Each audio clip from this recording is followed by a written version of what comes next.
Hello, I'm Roy Richardson, and this is the Dynamic Business Leaders Podcast.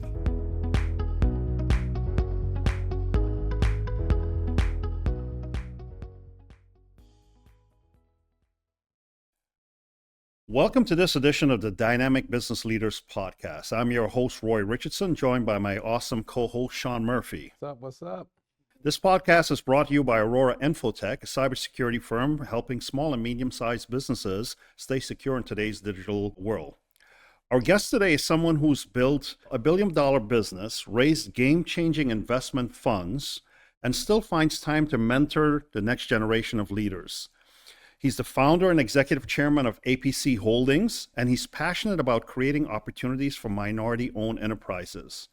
He's been featured in Inc. magazine, CNBC, and recognized by the World Economic Forum as a young global leader. But beyond all the accolades, he's a down-to-earth guy with a powerful story. Please join us in welcoming Richard Powell, or as his friends call him, Richie. Richie, welcome. It's great to have you here. We're excited to dive into your journey and share it with our listeners. Thank you. It's a pleasure to be here. Happy to be here, and really honored that you and Sean asked me to join. We're really happy you could find the time, sir, to actually be here with us. So, Richard, you've been a Harvard grad, a global investor, and a dad. Tell us, what's harder, raising capital or raising kids? By far, I would say raising kids, harder than raising capital, but both very fulfilling, very rewarding. Also, you were scouted by a European soccer club. Do you ever wonder what it would have been like if you'd gone pro? Yeah, Sean, you know that part of my story, and the direct answer is yes. That's actually something I thought about more in the past, not as much anymore today, when you get to a point where if you don't regret where you are today, right, you don't regret any of the decisions that led to it and what caused you to be here. But certainly there was a period of time where I thought about what it would be like to not just pursue my dreams of being a professional athlete. I could have actually at one time been playing in the World Cup and running in the Olympics. So what's one thing people would be surprised to learn about you? Well, I think to be surprised to learn about a few things. One, I think people would be surprised to realize how much time and energy I spend being a father first before anything else. For me, it all starts with a home of two beautiful kids, Alina and Alex. And that's the number one priority, and everything else, right? When that foundation is there, right, everything else comes after that. Well, listen, let's run it back a little bit here. I want to talk about how it started. I know how it started. I'm looking across the street here and remember 23 years ago when we first met, and it has been an incredible journey for me to get to know you. And to know this awesome story, and now that we're going to be able to share this with other folks. But like I said, you've had this incredible journey. Growing up in Spanish Town, Jamaica, to becoming a Harvard grad and a global investor. Take us back to those early days, around the time when you used to drive in the car with your mom when she was looking at the audit reports and things like that. I remember that story, and it's so cool, man. But tell us, what was life like growing up, and what sparked that ambition for you to pursue something bigger like you have? I appreciate that, Sean. Yeah, you're going way back now. So grew up in a very humble family. We lived in Spanish Town, Jamaica. It was the first capital of Jamaica. It was where the Spanish actually made the capital when they conquered Jamaica in the 1500s, and then it subsequently became Kingston. But a part of that was it was a little cheaper to live in Spanish Town than Kingston. So both of my parents worked very, very hard, but were definitely from a middle class background, definitely not upper class. And what I remember most was how supportive my parents were of me and my two brothers. I'm the eldest of three. We're a very tight-knit family. And one of my brothers that's a year younger than I am, and what I would remember most about those early days are the sacrifices that my parents made to drive us to school an hour in the opposite direction of work, right, in the mornings, the sacrifices for the extracurricular activities, and it really honed just a certain level of gratitude, right, for my parents and their support of whatever needed to be done, whatever it took for their kids to have the best opportunity to live a successful and rewarding life. That's the most important thing that I remember growing up. Yes, I remember driving across the island with my dad, who was a salesman for an auto and parts company in Jamaica. So some of his customers were hours and hours away, right, from where we lived, and ended up making that a fun trip, right, driving across the island, but driving hours and hours away from home, right, because he had to work. I remember the sacrifices my mom made to put her career second, because raising kids and being closer to the kids, she was a teacher before she was an accountant. So there was always a little bit element of a teacher in her as we were growing up. And she made a lot of sacrifices for her corporate career, for her kids in exchange, right, for her corporate career. So growing up was filled with a lot of gratitude for supportive parents that really helped helped in many, many ways, intangible and tangible, as their kids were trying to succeed and build a better life. I can attest to that. Back in 2015, we would get together in your office, me, you, and a couple of other guys looking to buy some companies.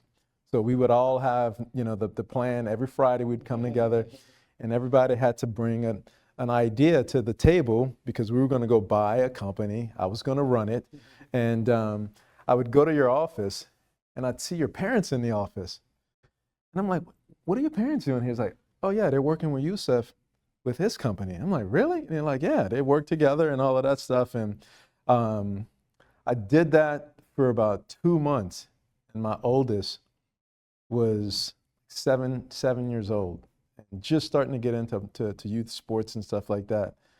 And I was like, man, that's what I want. I want that. I want to be involved with my kids' lives like that. And so I turned the switch. I called Richie. I was like, man, I'm gonna sit tight on the investment right now. I want to be at my kids' sports events and their recitals. I don't want to be on no plane, train, automobile trying to find an investment idea. I want to sit at home, and I have never missed one of my kids' practice or a game or recital, whatever. And so that is a true statement about what he just said about his parents. And I really, and even today, we just got finished from asking him, like, how your parents doing? Well, they're still working with Yusuf, you know what I mean? Yeah, so, yeah. In disclosure, so my dad and Yusuf run a family business. My mom also works in finance for the business, and they supply equipment to the Caribbean.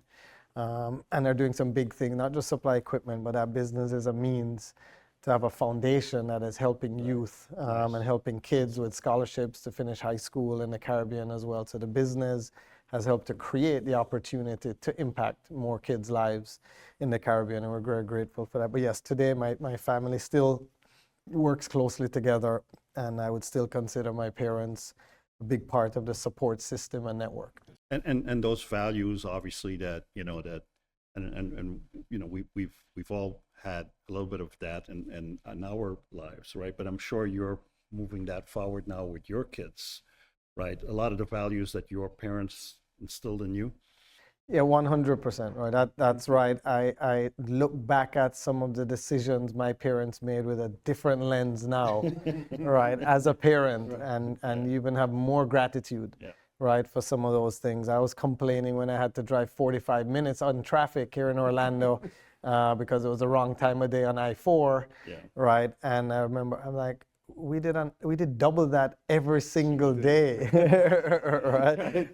Just basic little things like that, right? So yes, I am trying to learn and be as good a parent to my kids as I felt like my parents were for us. Good, and I'll come back to that here in a second, but I want to touch on, growing up in Jamaica, and what that has done for you. And now, fast forward a bit, you were excelling in sports and even scouted by, PSV Eindhoven, which is one of the famous Dutch soccer teams. And you actually went over there for a while with them. But what was it that made you choose academics over athletics? Sure, right. Yeah, there's a whole story there, but the answer to your question is very short. My parents said, "You are not staying over there to go play sports.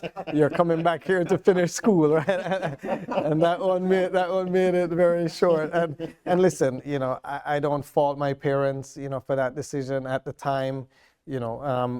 I still think it was the right decision. I was able to, because of strong academics, get scholarships to some of the best schools in the United States, and it would have been very, very difficult to turn that down, right, for the chance of making it big, right, in sports. And we all know the famous stories about athletes that get one injury that could totally change the trajectory of their career. So very short-lived careers.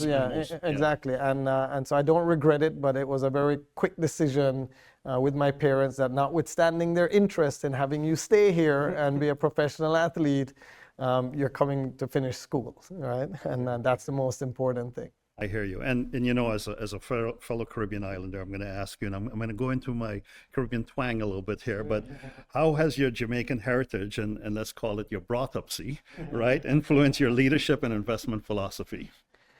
I think it has in a positive way, Roy, and I'll just give you a couple examples. We were talking about it earlier. The multi-ethnic background, right? I feel like I can relate to Black, white, Latin, and Indian, and Asian backgrounds, cultures, nuances, idiosyncrasies. I believe that's made me a better investor, because at the end of the day, investing is a people business.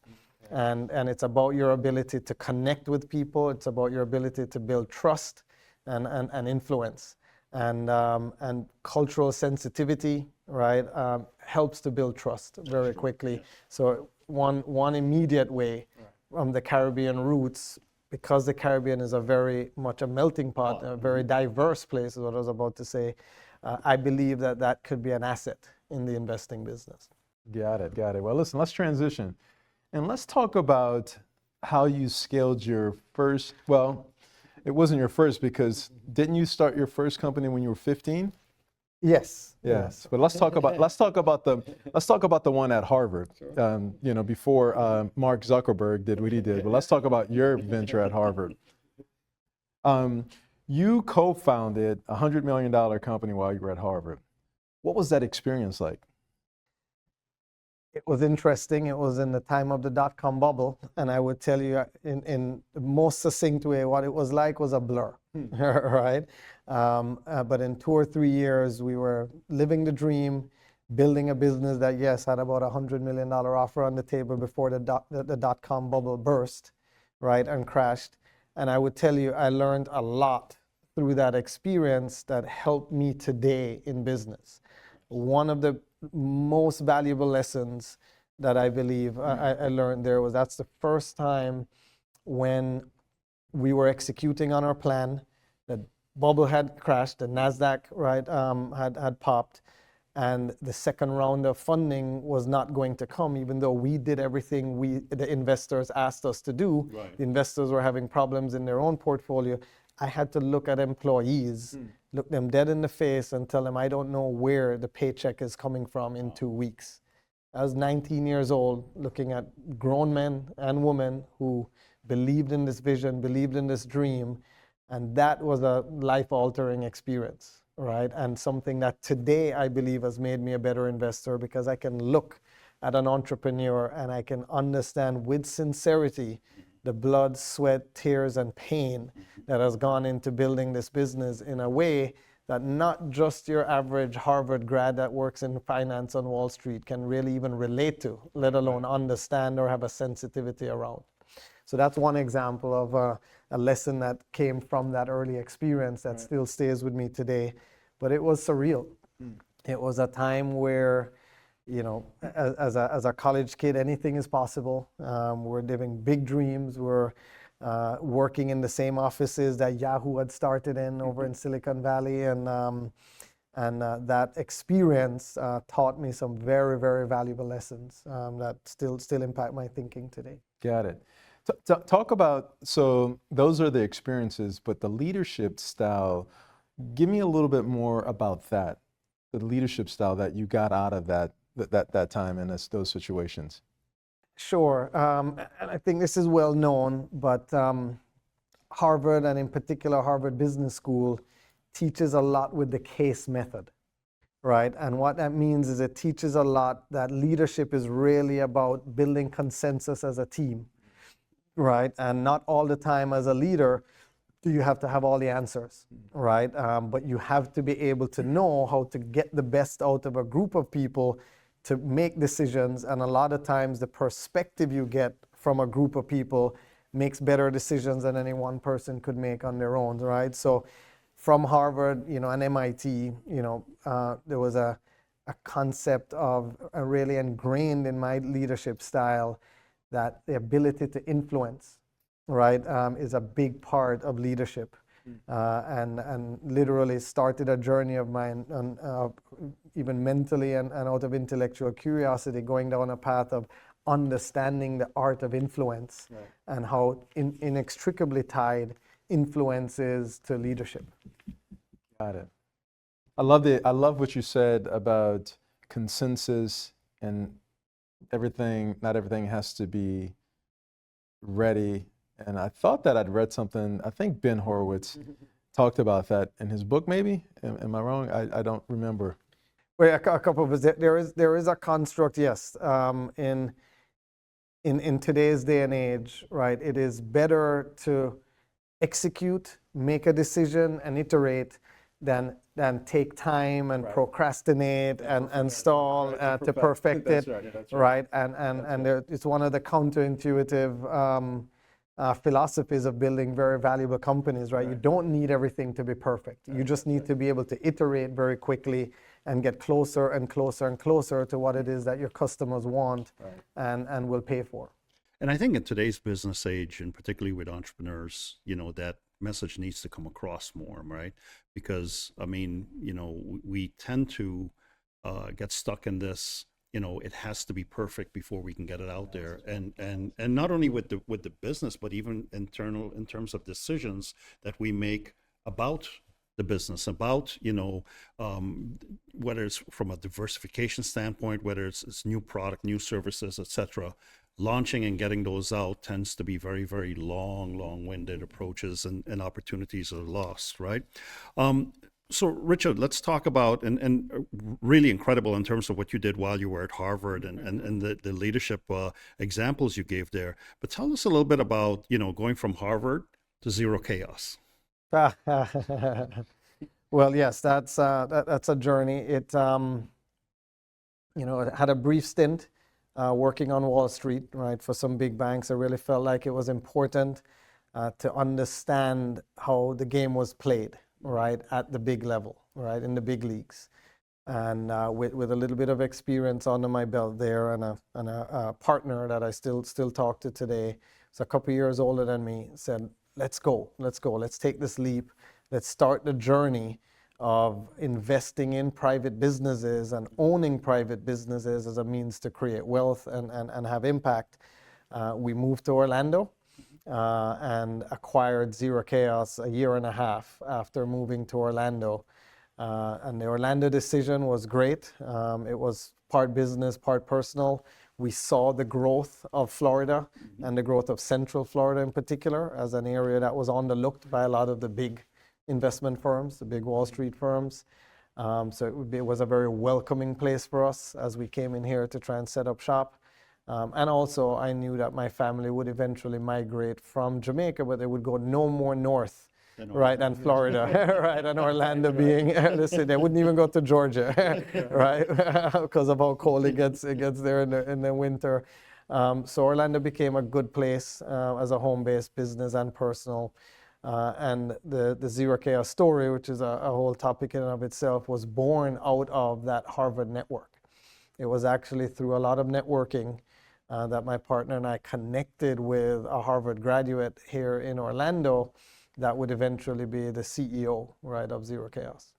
Oh, And Zero Chaos actually became one of the largest minority-owned businesses in the U.S. As a matter of fact, one year it was the largest minority-owned business. So, what were the key decisions that fueled that growth?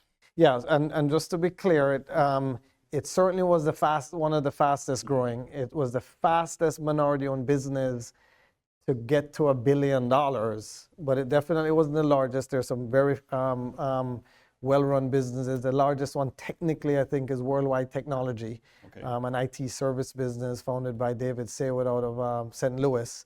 But Zero Chaos absolutely was the fastest to scale to $1 billion, right, in the U.S. We're very proud of that. Did that in less than 5 years. But I like to say that I'm a big fan of and a big supporter of all the minority-owned businesses in America that are doing great things. You have some very well-run minority-owned businesses out there, but what we did with Zero Chaos definitely was special. Nice. And how did that success influence your transition into private equity and the founding of APC Holdings? Sure. Yeah. So APC Holdings was founded before. Zero Chaos was our first investment, right? So just to be clear, it was more the evolution of APC that would occur because of Zero Chaos, right? So APC was founded to do exactly what we did with Zero Chaos, and we manifested exactly what we set out to do, right, with Zero Chaos, and that created a model, created a blueprint that we would then evolve, tweak, enhance, and scale to be doing some of the very interesting, very large projects we're doing today. Awesome. Well, I could have swore I read in Black Enterprise back in the day that y'all were #1 for the year. But we love David as well. I cannot believe how big he's gotten. 20 billion now. Right. It is amazing to me. And I was reading about him a year ago, and I love the approach that he's taken to build his business and the team around him. I actually ran into a guy that worked for one of his SVPs. But listen, let's transition here and go into something that I know that's dear to you, because again, we've talked about it for 20-something years. And that's, you're not just about investments. You are into social impact, and you want to make a difference in our community and our world. You raised the capital to empower these minority-owned businesses. What inspired that mission for you? Yeah, thanks, Sean. I appreciate you asking that, because that you are 100% right. This is not just about profit. Right? There's a bigger purpose here. And for me, what drives me mainly is job creation and the ability to economically uplift communities and even nations, right? If more and more people would be inspired and replicate what it is we're trying to do. And that is more important to me, right, than the profits, right? But the purpose is about changing the narrative on what it means to be a diverse entrepreneur in America, right? Changing the narrative on what we can do for ourselves and our community, relying on less and less government support or input, right, to effectuate the future that we want to see for our kids and their kids. So job creation, impacting communities economically, that is really the passion that fuels the business. I remember when you called me back in 2020, or I may have called you, and you were it was during COVID, and you bought STI, and you're like, man, I'm buying this call center that's based out of the Northeast. We got a huge presence in the Philippines or somewhere over in that part of the world. And you're like, I want to move some of the operations, a big portion of the operations, to the States so that we can give people jobs, man. And then, things happen with the economy. I'm not quite sure what happened with that because it was during the middle of COVID when all of this stuff was taking place. And so it was just not that the timing may have been wrong for that opportunity. And I know that, again, we're going to go into something else in here. I'm going to ask you a question about the Billion Dollar Club. I had never heard of the Billion Dollar Club. The Billion Dollar Roundtable? The Billion Dollar Roundtable. That's right. That's right. I'd never heard of it. You told me about it. And you told me about that 15 years ago. And I can recall you calling me and saying, Sean, I don't care how you get to Atlanta or how you get to Miami, but you need to come check out the Billion Dollar Round. Yeah. And just to see what's going on in corporate America as far as people wanting to invest in our communities, man. And so anyway, tell me, tell me how you got, involved with the roundtable and your passion And behind it. what it's all about for those Yeah, who may yeah, not know. yeah, exactly. That's a great point. What it's all We'll about. spend a little bit of time on that. So the Billion Dollar Roundtable is a group of committed Fortune 500 firms that want to be intentional about supporting diverse businesses. And it's not altruism, right? And in today's day and age, there's been a lot of talk, a lot of pushback, right, on DEI. At the concept, at the core of it, this is economic and good business sense for large companies to realize that their consumers are increasingly diverse. Their consumers are increasingly changing, right, as the demographics of the US change, right? So this is not about handouts. This is not about set-asides. This is about smart business practices by the Microsofts, the Walmarts, the GEs, the Ford Motor Companies of the world, because they're seeing what the future of their customer is looking like and how that customer is changing. And they want to be able to adapt to the needs of those changing consumers. So fundamentally, this is economically driven, right? This is not social, this is not a nonprofit, right, organization. And so I push back on people who say DEI doesn't make sense. No, DEI makes a lot of sense. It makes business sense, right? And it's just all about consumers, right? This is not all about a handout for a particular community or anything like that. Right. If you believe that more and more people are in the US are going to be of various ethnic backgrounds or mixed backgrounds, this makes sense. So fundamentally, right, this is an economic, right, imperative that these large corporations have seen and realized, and now they get together, they come together, they trade best practices, they trade ideas on which vendors are the ones that are ready to scale and handle a big contract. But that is what it is. Okay. A group of very smart Fortune 500 firms that realize that this is good business sense. And with that, again, you've been involved 15 plus years, and you've brought me along all of those years, so I'm familiar with it. There is some frustration to the DEI model from the past, and you're a hugely success story of that. But there's for you, there are countless other failures that haven't been able to live up to what the companies are looking for as far as bringing good, sound operational leadership skills to the table when we're talking about bringing services to those organizations. And so I commend you for that. And again, it's something that, we talk about zero chaos. I can recall, I know this is your podcast, but I get to say a few things here. But I can recall hearing the story, you getting this gigantic deal with a Fortune 500 company. I said, hey, we're going to take you along with us around the globe and help set up operations, and because you all had your stuff together. That was IBM, yeah. You all had your stuff together, though. It wasn't them saying, get your stuff together first. No, you went to them prepared, and it made their decision to bring you along with them that much easier. So anyway, back to you, Roy. So first of all, incredible and really great to hear that, particularly with the Billion Dollar Club, that there are these, large corporations that are getting together and do things for smart business sense, particularly as it relates to, supporting minority entrepreneurs and diversity, et cetera. But I want to shift gears a bit and talk about mindset. And we spoke earlier, and you intrigued me with a number of things. And one of the things you said was persistence is the real currency in capital raising. Can you share a moment when you almost gave up? Oh yeah, there are tons of those, right? It's if you recall some of the books that I'd put in the document you asked me to prepare, Phil Knight's book is a great example of that. Success in entrepreneurship, right, is being on the brink of failure a number of times, right, but not giving up, right, to see it succeed. So yeah, there have been countless examples. Let's use the example we've been talking about before, right? Zero chaos. We were days away from closing. One of our large investors had backed out for a number of reasons, and we were $500,000 short on a transaction that needed to close. The sellers were getting very frustrated and weren't sure we were going to be able to pull it off. And we had to ask one of our local investors here to step in on a weekend to wire us money by Monday. But that went right down to the wire, right? Having a big gap in terms of what we needed to be able to pull off that transaction.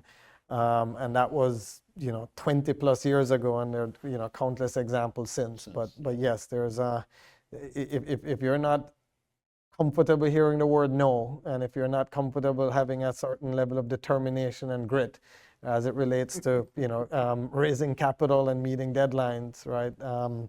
You might want to think about how you approach, right, the business of buying companies. Well, and I think that translates into almost anything, right? I mean, you shared a story with me before, Sean, about your one of your first jobs here, and where it came down to. I believe it was a Friday afternoon, and you were going to be out the door, and all of a sudden, two people you had worked with called in and took you over the hump. And I think as whether you're an entrepreneur or whether you're a business person driven, if you don't have those uncomfortable moments, the appreciation for the future appreciation is less, if that makes sense. And so, Richard, how do you balance visionary thinking with disciplined execution? Yeah, right. That's a great question. That's a whole topic of a whole podcast, right? That's a very, very good question. Note to Sean, we'll have him back. Right. No, but it's real, and it's something we talk about as you learn leadership styles. One of the things that I would say is how you balance that is having a good team, right? Because oftentimes people that are excellent at either can't, by almost definition, the way their brain is wired, do both very well, right? And so a big part of it is having the balance of where can you be visionary and run with that, but who is the one following up on the execution? So that, to me, is a real discipline that successful entrepreneurs have to learn, right, and have to master. And obviously there are people that have done it at the highest level, but in general, one of the ways to balance that is to have a good team that helps to keep you accountable and operates in a very highly functioning way and environment. And one of my favorite books that was on the list there, though, is the Dysfunctions of a Team, right? And it's an amazing book around the 5 things that if you can overcome, you can build high-performing teams, right? And one of them is that accountability, right? And so that's one of the simplest ways that I believe entrepreneurs and leaders can balance visionary thinking and disciplined execution, is making sure that you're setting up a team of people with accountability to be able to do both. And then trust has to play a major role. Yeah, 100%. Yeah, 100%. As I think a lot of times we, I in speaking with business leaders and entrepreneurs and others who have made it, I mean, the most successful people that I know surround themselves with people who are smarter than they are, who can get things done. And then you have those where I think sort of, shoot themselves in the foot because they believe sometimes they have to be the smartest, the smartest person at the top. We talked about, talked about emerging trends, what's new in the marketplace and things like that. You mentioned that AI energy transition, which I love your DYCM power that you're investing in and you're building out, and also about, this is another cool one that I really like, the democratization of private markets, so tokenizing things and stuff like that. That is all over, all 3 of these. Energy, you don't hear that much about it. It's something that I don't see on the news a lot, but which of these trends excite you the most and why? As Sean, as you know, it's all 3 of them I could talk about, for a long time. I think everybody realizes that AI is going to change the way we do things, right? Operate in almost any industry. There's going to be some impact of AI, right, in that industry. But if I had to pick one to talk about the most, I'm not going to do the obvious one, AI. Right, I'm probably going to talk about democratizing, right, our private markets. Okay. And the reason I mention that, and this is, something that is on the topic of the biggest investment firms in the world, the Blackstones and the BlackRocks and the Goldman Sachs, is I believe that too few people have really had access to the American dream and the ability to really create wealth by owning assets, right? In America today, baby boomers are retiring 8,000 a day. There's tens of trillions of dollars of wealth transfer that is going to occur over the next couple decades here in America. And that wealth transfer done properly could actually be very, very helpful in democratizing wealth, right? And helping to create impact in communities, rebuild, if you will, diverse communities, enhance a lot of the reversing of the income inequality, right, that is happening here, where the rich is getting richer and the poor are struggling and a one paycheck away from being out on the street. And the middle class is shrinking, Yeah, right? yeah. So that's what this topic, done properly, democratizing private markets in a sustainable way, could be actually a very powerful trend that's just as powerful as anything else in helping to curb, reset, and or reshape, right, what the income inequality looks like in the U.S. today. But just think about that as a big, powerful trend, right?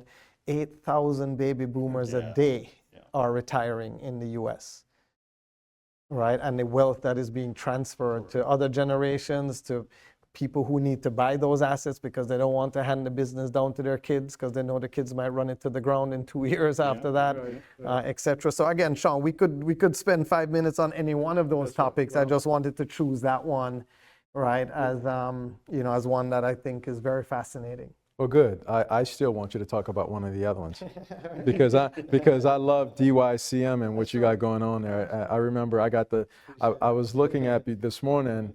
I pulled up the email where you sent me the deck back in March of 24, when you're like, hey man, I got this deal going on, big, huge deal. So tell us about, DYCM and what's going on there, where you're at with that. No, I appreciate it. And like I said, Sean, you know a lot about the things I'm working on that's not necessarily public to everybody. But I'm happy you're asking. We have the website, and I'm very passionate about this project. So what DYCM is we are bringing back manufacturing to the U.S. Okay. This is something that the current administration is very, very clued in on. I would like to say, and this is not a political comment, I would like to say that should be important to any political party, right, that's in power, right? Can we be bringing back and reshoring these critical skills and these critical jobs? But didn't this come out of Biden, the ERA? Yeah. Or it came ERC? out IRA. The Bidens, you mentioned that right? this came out of the Biden administration, is what woke it up for you. Right, and again, there's been a lot of talk, right, on Republicans and Democrats and the ways in which they disagree. I like to find the commonality, and I'd like to say, despite all of the disagreement and differences, the one things that Republicans and Democrats should agree on is that creating jobs in America are good for America and its economy and its countries. And I don't think that anybody would disagree with that on whether you're blue or hopefully not. Right. Well, yeah, hopefully not. You never know. Nowadays, you never know, right? But shame on him. Yes. So the reality of it is, this is not a political commentary. Where we are today, right, is it is very, very critical for people to take the risk, to make the investments into critical industries that allow America to control some of its own destiny. Investing in America's manufacturing capability is one thing. This particular project is not only doing that, but it is also investing in America's energy independence, right? We are short on energy. Right. The grid is constrained. Anything we're looking to do to be a leader in AI and data centers require a lot of power. Right? Building new schools on a grid. How are you getting power to those schools so that the kids, can power their laptops? So the energy independence combined with the bringing back of manufacturing and creating jobs in real communities here in America, DYCM is doing both. Okay. And you can even play it further, right? And if you understand what's happening now, so much of our supply is coming from China. It's not even coming from an ally or a friend. It's one thing to say you're bringing back jobs that is being done in countries that are friendly and aligned to the US, right? Canada or Mexico, pick some other ones, the UK. No, right? We're trying to change a very, very critical flow, right, of dollars because we're right now very reliant on one of our most contentious trading partners for something that is so critical for the future of America. And I would say it's from that aspect, it's also important from a security perspective. 100%. Yeah. 100%. So this is about job creation, economic impact, energy resilience, security, energy security, national security. Especially when it comes to infrastructure. 100%. Yeah. So as Sean said and aware, so this project sits right in the middle of that. It's a multi-billion-dollar project. We have global partners in place. And what I'm most excited about, as you guys have heard me say before, is the almost 2,000 jobs we're going to create in the Southeast U.S. With this project. So yes, it will be a very good project when it gets done. It's taken a lot of time to get to where it is. There have been stops and starts because of the uncertainty around tariffs and around the big beautiful bill, etc. But the fundamental thesis, going back to what we talked about earlier, building businesses that are solving customers' problems, the fundamental thesis is as powerful as ever. U.S. Energy producers want to see this solution in the market, and we're very close to being able to finalize the entire capital stack, close on the project, and start shipping panels from Alabama end of next year. And I would venture to say that, you know, while we talk right now about the U.S., you know, even our neighbors to the south, a lot of the Caribbean islands are facing a lot of energy challenges that where a project like this could play a big role as well. 100%. Yeah. Yeah, and by the way, it's the start of a number of things we could be doing Right.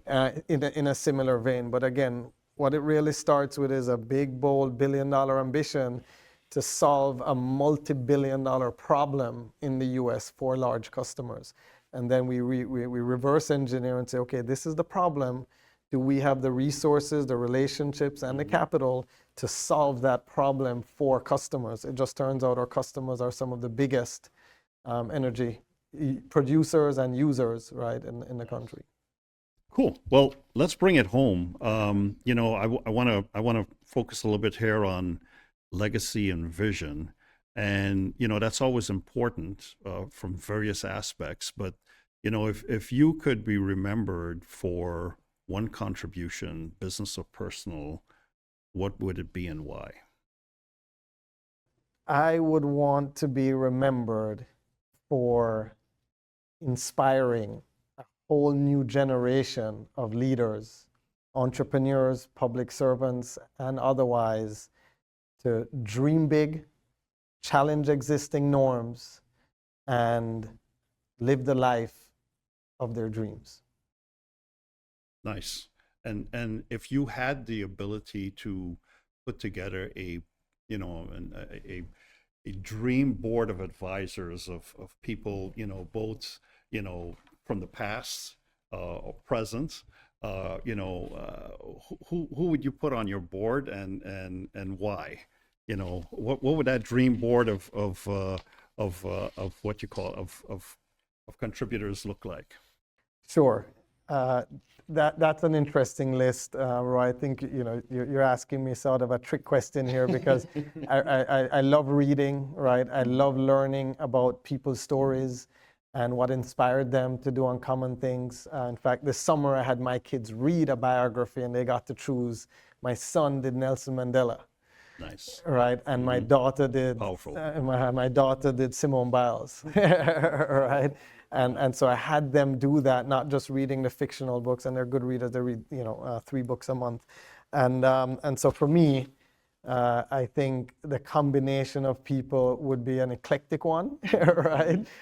For me, but I'll give you some specific names. Nelson Mandela would certainly be on the list, right? And his example around uniting people, right, behind a shared purpose Warren Buffett for sure, right? As, in my opinion, the greatest investor, right, that's ever lived. I would probably add in an athlete, right, or two because of my background. So a Lionel Messi or a Usain Bolt, right, for global excellence, right, and really, and you know that I can talk about sports a lot. I love sports.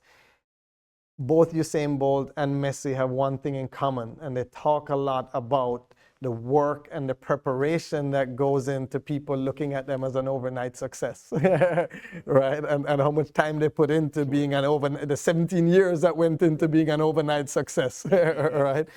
I'd probably add a gentleman named Reginald Lewis, who people in the US would relate to, but at one time was the first black person to do $1 billion private equity deal. Nice. Right? And this was decades ago and really ushered in a whole generation of entrepreneurs like Robert Smith, the richest black man in the US right now, and others that were inspired by his story.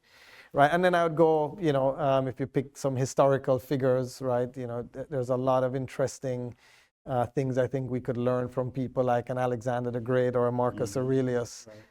And one of the things people don't realize is how some of these leaders were thrust into that role and the age that they were doing some very amazing things, right? So there's a lot to learn from some of those people on resilience, adaptability, right, and leadership, you know, et cetera. And Reginald Lewis, $1 billion in the 90s, early 90s was like, you know, what Elon Musk is talking about these days. But there's a couple of things that I want to do, Roy, that I think we need to do. One of the things that we want to do with the podcast is to touch emerging leaders. And so let me ask, you know, you said that you invest in trust before transactions. And that to me, man, that just says so much. And again, you know, everything I know about you, we've been friends for 20-something years. I know you and Franz have been business partners for just as long. And, you know, most people don't have it. Life is usually transactional. That's what we see a lot of that. What advice would you give to young entrepreneurs today? Sure. The first thing that I hopefully think is an inspiring message to young entrepreneurs is, what is your why? Right? Really question why you're doing this, because unfortunately, a lot of people, a lot of young entrepreneurs are doing it for the wrong reasons. And they're doing it because they realize that the richest man in the world started a couple companies, right? And if he can, yeah, that's what I want to do. I want to make money, so I want to start. But the path of entrepreneurship is not for everybody, right? And you can be wildly successful without having to be an entrepreneur. Entrepreneur is not the only path to be creating millions of dollars in this day and age. So really question the why. Are you obsessed with solving customers' problems and creating something that's a little bit different than what is out there? And does that drive you? Is that fun? Is that challenge exciting to you? Yeah, just no like doubt. A professional athlete or your kids or my kids that are playing sports, and they're dying and they're sweating and they're starving and they come home and they're exhausted, but they would do it again tomorrow because they love it. They love it. Is that the approach you're taking to business and entrepreneurship? And if not, it might not be the path for everybody. Kevin O'Leary is big on this, right? That not everybody has the DNA and the mindset to be a successful entrepreneur and know your lane. Right. There's nothing wrong. There's nothing wrong with, and you can make millions, right? There's nothing wrong with not being an entrepreneur if you don't feel as if you have the right mindset for it. So that's again, we could go on that could be a whole podcast, right, Sean, on advice for young entrepreneurs. But the one thing, as you asked me, is what is your why? Well, maybe they'll come back and hear the podcast. Definitely. Make sure. I have like 4 segments already. And let me ask you this, and I know you don't. The rearview mirror is smaller than the mirror window ahead, right? And you're not a guy that looks and wallow in the past, but if you could go back and change one thing in your journey, what would it be? That's a great. You're exactly right, Sean. You almost preempted my answer to the question because you know exactly. if we're, I knew you would. That's yeah, why I wanted you to don't- give yeah, us something. Yeah, fair. I don't spend a lot of time looking in the rearview mirror. We But can't. We can't. Yes, No, you have we to can't. learn You from gotta it and move on. That's right. That's right. Making mistakes is not a problem. That's right. Did you learn from them, and are you moving on, and is it helping you to be better? But if I had to pick one, I would tell you I'd be a lot more intentional about investing in and developing my subjective skill sets as a leader. Say that more about that. Yes, my subjective versus objective. So I relied heavily on my command of numbers and finance and making sure the numbers don't lie. There's purity in the numbers and they don't lie. And in this business, and I believe in any business, it's the balance of the subjective and the objective, the tangible, the intangible, the numbers and the intuition.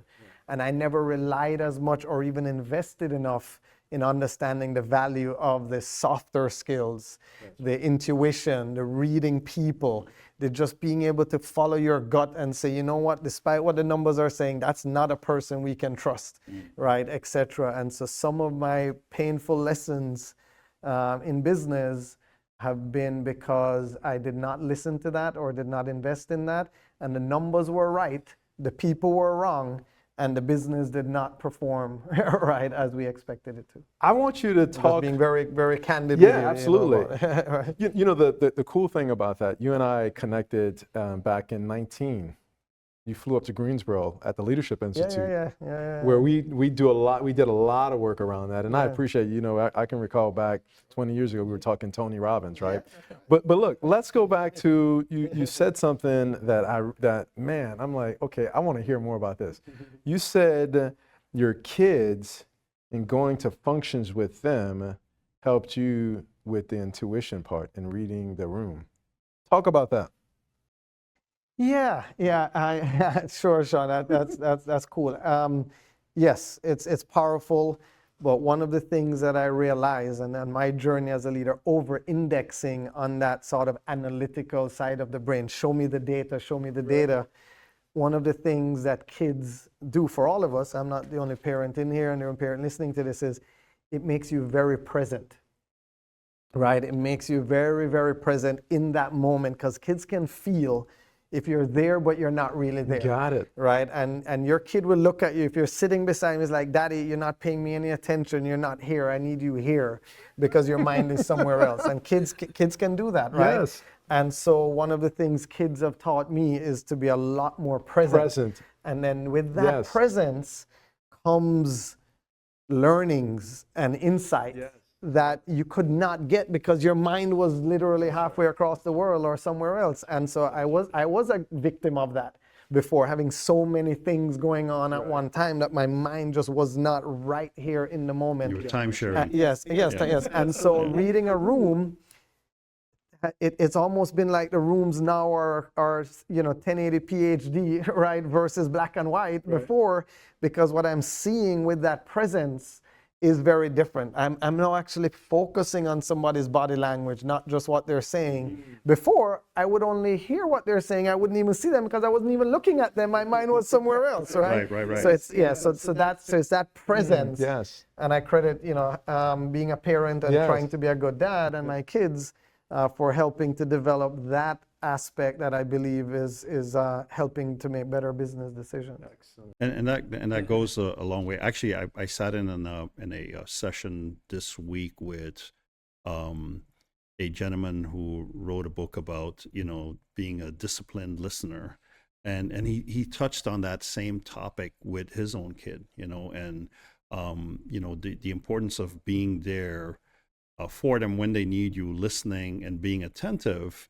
Because as they grow older, resentment starts setting in, right? And so you got to break that cycle at some point in terms of you want that in the future they're how do you say, they want to know that when they're speaking with you, you're really dialed into them, right? So you've drawn lessons from, and you talked about your books and stuff earlier, and by the way, very impressive list. I have some catching up to do, I have to admit. But you've drawn lessons from books like Shoe Dog and Principles. Which one shaped your journey the most? Sure. I'm going to pick two or three, but I'll be quick, right, in telling you the different answers, because at different moments in time, right, different ones were that little shift. So in the beginning, when I was 12 years old, a mentor of mine in Jamaica was a successful investor, introduced me to Warren Buffett. So there was a book, The Making of an American Capitalist, or I think it was by Lowenstein, but it was a book on Warren Buffett. And at the time, one of the most comprehensive, almost biography-like books on Warren Buffett. Absolutely, in the first 15 years, I'm going to segment my mid-40s life into 3 segments, right? In the first 15 years, that probably was one of the most impactful books, right, that I read. In that second segment, 15 to 30, in my early 20s, I was introduced, and Sean brought it up earlier, to Tony Robbins, and Awaken the Giant Within, right, by Tony Robbins. At that time, in my mid-20s, started to change my whole world around that internal personal growth and that journey. And so I've been a student of that since my early 20s, right? And that was a very impactful one, right, at the time. And I'm sorry for cutting you off, but I got to say something to the audience about that, right? Because you have been a disciple of Tony's for a long time. And this personal growth and development is just as important as going to the gym. Oh, yeah. Yeah. And a lot of us don't think that. And I want that to be something that, if there's a takeaway, that is just as important as, the numbers or going to the gym or eating healthy. So anyway, I'm sorry for cutting you off, but I wanted to definitely jump on that. Yeah, no, absolutely, 100%, right? And so if I look at my third phase now, right, and say in the last 10 to plus years, what book has been very impactful on me and caused another little shift in my outlook is it's Mindset. Right? The book Mindset. Now, again, as you know, I try to read, at least 4 or 5 books a year, so could go into a lot more, but I just picked 3 from 3 distinctly different parts, right, of my journey that I think, the audience would be inspired by. But as you also know, on a regular basis, I'm fascinated with the topic around cognitive biases and how we make decisions. I'm fascinated with how the mind works, and I'm fascinated with the art of leadership and influence and persuasion. So I'm a big fan of a lot of the latest research and writings that come out about how to be a better leader, right, and a better influencer. That whole topic of leadership and leadership development is a fascinating one for me. And one that we certainly need to have you back to speak about, because you started earlier going on and bringing up some topics there that I think would be really relevant for no our doubt. audience, and would love to be able to share that. Richard, if you could sit down with one person from your dream board, and we talked about this dream board before, who would it be and why? Yeah, this might sound a little funny, but I would, of all of those people that I would sit down with and really spend some time getting to know and talk about it, probably would be Lionel Messi. Messi. Right, of all of them, and there's one particular reason. Okay. Because of how humble he is, despite his global stardom, right, and face, and the humility, almost as a character trait, is counterintuitive, right, for somebody like him. We're used to global celebrities like this naturally having a little bit of an edge, right, or an ego, right, etc. And he is, if you follow him, and that's why Warren Buffett would be a close second, for who they are.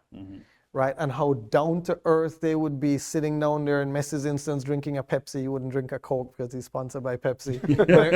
And in Warren Buffett's instance, drinking a Coca-Cola because he owns a lot of the shares, right? And drinks it every day.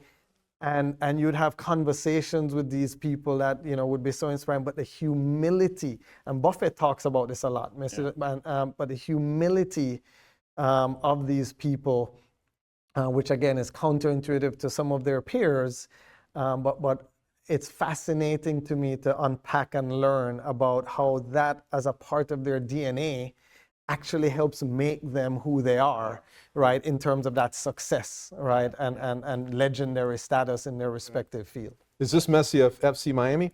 Yes, yeah, Lionel Messi. What are we doing? We went to the University of Miami. We don't know nobody that's connected to the. We got to go look him up. We got to look. We got to go look him who up. we know can make that happen. Absolutely. So when he comes back the next time, he could talk about that. There you go. There you Absolutely. go. Well, if you know, the Chase is a big sponsor. If you have any contacts there, and the Inter Miami Stadium, I'm sure there are people within your alumni network. I know, right? Yeah. Well, I'm sure we can connected dial up down a there. couple. That's something to think about. Yeah. We'll get 3 tickets. That would be awesome. That would be awesome. So let's before we transition here towards the closing, I want to just go through some fun facts and favorites here. And Sean, I'm going to propose we sort of round robin these. So okay.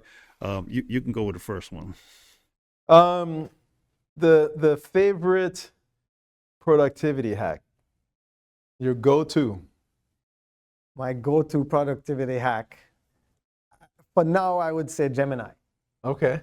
All right, Gemini, Google's Yeah, AI. yeah, Google's absolutely. AI. Yeah. I find it a little more intelligent than ChatGPT at the moment for some of the questions that I ask it. Okay. But it definitely has been very helpful. Very good. Yeah. Yes. Even after 5.0. Yeah. Nice. Look, he has some experience, so that's why he's like, wait a second. Listen, on a serious, I'll show you this. Look, right? he's over there Look like- at the top of my thing. There's Chat, there's Gemini, Perplexity. You don't use right? Grunt?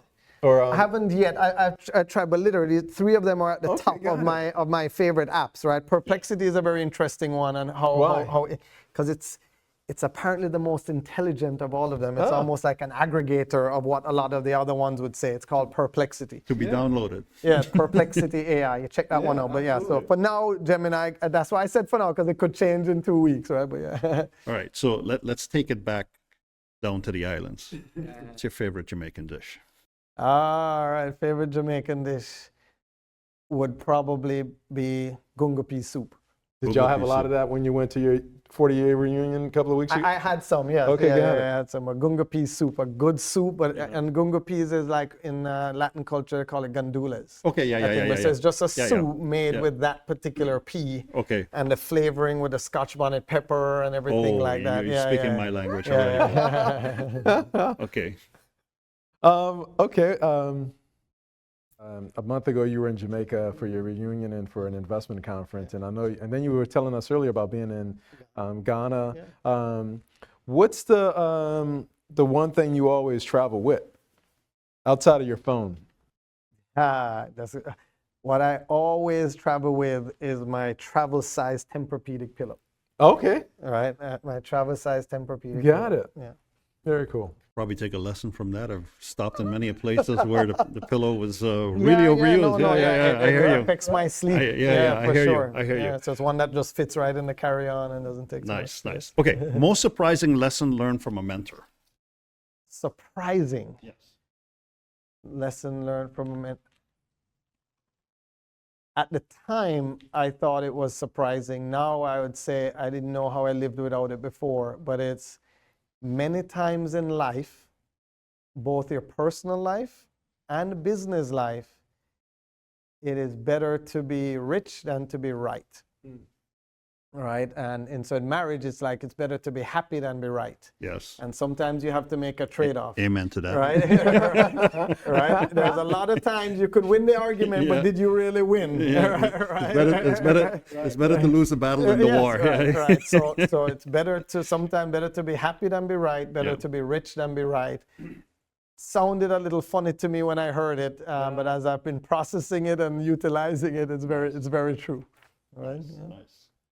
Well, Richard, this has been amazing, and first and foremost, thank you for your time. Thank you for your wisdom. Thank you for having me. No, and thank you for being as humble as you are, and also for sharing with us. I mean, what an amazing, I would call this fellowship, in terms of us getting together and you being able to share with our audience your journey, but also what, the things that drive you and the things, and this, I would say, the sound advice that others can follow to become successful, and that, like everyone else, everybody faces adversity, but it's how you get up when you're kicked down and stand back up and face it is what really matters. Sean, you want some closing words?